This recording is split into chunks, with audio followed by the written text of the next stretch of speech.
right, welcome back, everybody. It is a chronic disease that causes pain and infertility, but now Connecticut is one step closer to getting answers about endometriosis. It is all thanks to a first-of-its-kind partnership between UConn Health and the Jackson Laboratory. Caitlin Francis has more. It's a disease that affects 1 in 10 female-born individuals, but one that's not frequently talked about or widely researched: endometriosis. It's the lining of the uterus growing outside of the uterus, and the lining of the uterus is what we bleed every month. So it grows outside the uterus, for example, on your ovary, and then every month, just like you would get your period, it gets a period inside of your pelvis, and that blood inside of your pelvis and that inflammation causes scarring and can cause big ovarian cysts and fibrosis and adhesions and scar tissue that then causes pain and all the dysfunction. The pain and dysfunction is something Arlie Cole-Doyle knows all too well. My journey's been really long and it's still continuing. In fact, I almost feel like I'm starting over, or I should say I am starting over in terms of getting help for the disease.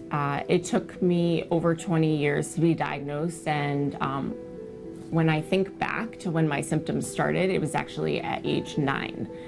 She says she struggled with GI symptoms, pain, and fatigue that caused her to miss out on class and activities in high school. It wasn't until after she gave birth to her son she finally figured out what was going on. I became pregnant, and I was told that my issues during my pregnancy, my pain and discomfort, were because I was young and that it was my first time having a baby. I became very ill after I had my son, and 6 months after he was born, I was misdiagnosed with cancer. And then at that point, I went to have a radical hysterectomy for uterine and ovarian cancer. And I woke up and was told that I did not have cancer, but that I had endometriosis.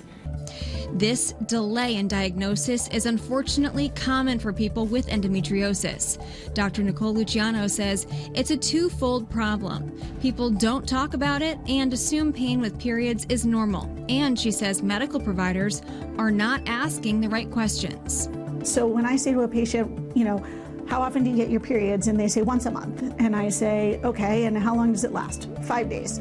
I could stop there, or I could say, okay, well, but on your heaviest days, how often do you change a pad or a tampon?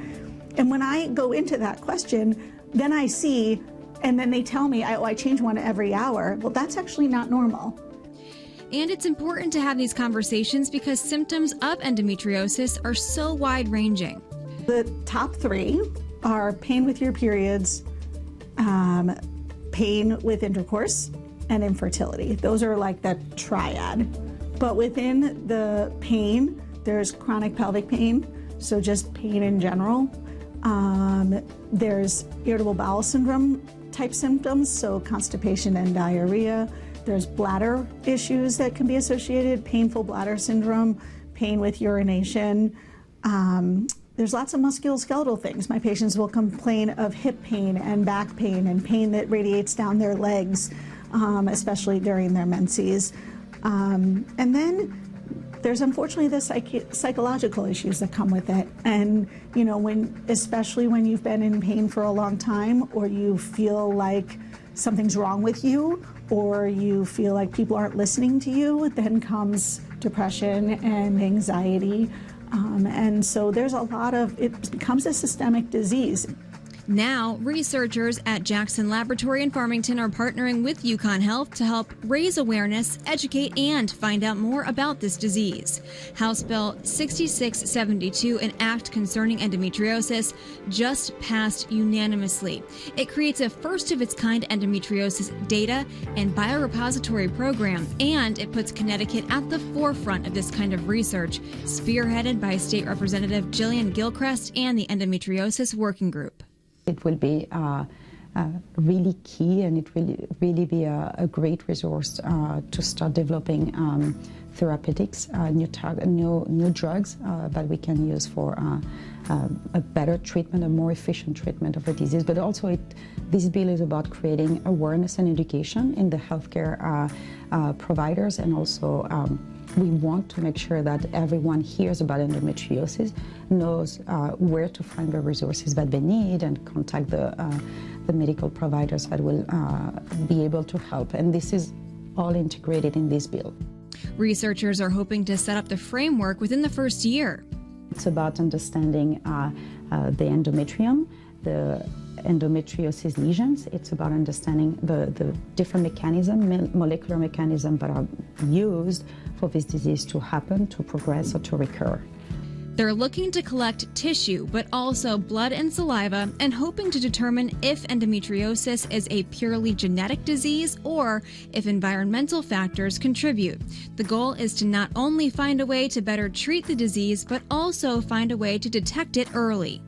I hope that someday we have a cure for endometriosis that isn't surgery, because 60% of patients who have surgery for endometriosis will have a recurrence within 5 years, even on suppressive therapy. So then you come back again to do another surgery, and you take down the scar tissue, and then more scar tissue grows.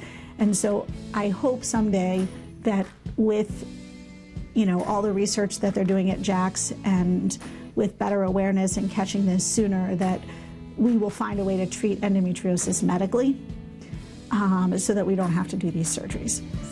Currently, there is no cure for endometriosis. The only way to officially diagnose the disease is through surgery, and while there are lots of treatment options, nothing is one size fits all or guaranteed.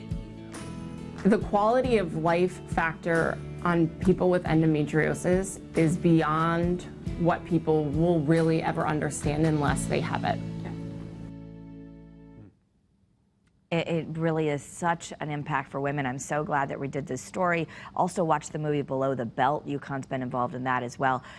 For more information, visit health.uconn.edu/.